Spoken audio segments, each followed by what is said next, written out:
ये है दिल्ली दर्पण।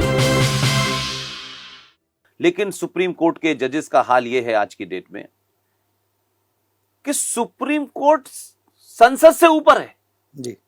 यानी सुप्रीम कोर्ट का चीफ जस्टिस अगर यह कहीं कहता है कि भाई भारत की संसद में विपक्ष को पूरा समय नहीं मिल रहा है, it's a political statement ji.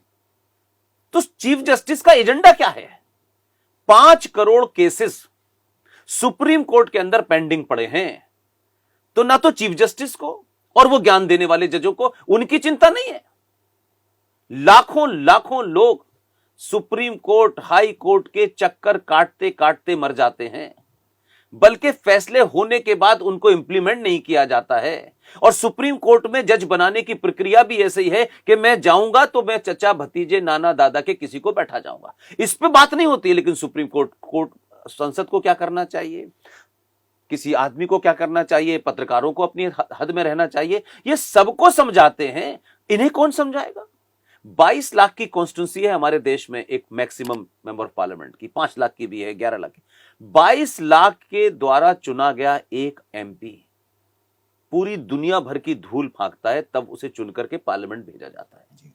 Supreme court के वकील साहब, जज साहब को कौन सा इम्तिहान पास करके वो जज बनते हैं? वो वकील मेहनत करता है, एलएलएम करता है, पढ़ता है, केसेस जीतता है, वहां तक तो समझ में। लेकिन जज साहब का प्रमोशन के कौन से मापदंड हैं? एक आईएएस अधिकारी है तो भी उसको प्रमोशन के लिए समय, उसके बाद ही प्रमोशन होगा।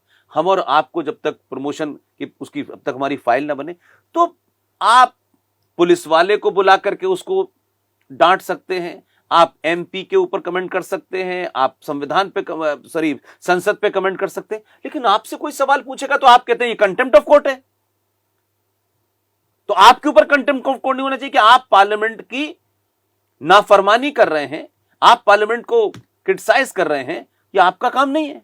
तो ये जो एक स्वतंत्र, एक स्वयंभू संस्था खड़ी हो गई है कि हम कंटेम्प्ट ऑफ कोर्ट से डराएंगे और किसी को भी हम बंद कर देंगे, किसी को भी हम छुट्टी दे देंगे, किसी भी ऐसे माउस्ट आदमी जो जेल में बंद था, आप आए क्योंकि आपकी दूसरी बैकग्राउंड है, आपने उठा करके नौलखा को कहा कि नहीं, अभी नहीं, घर में रहना चाहिए।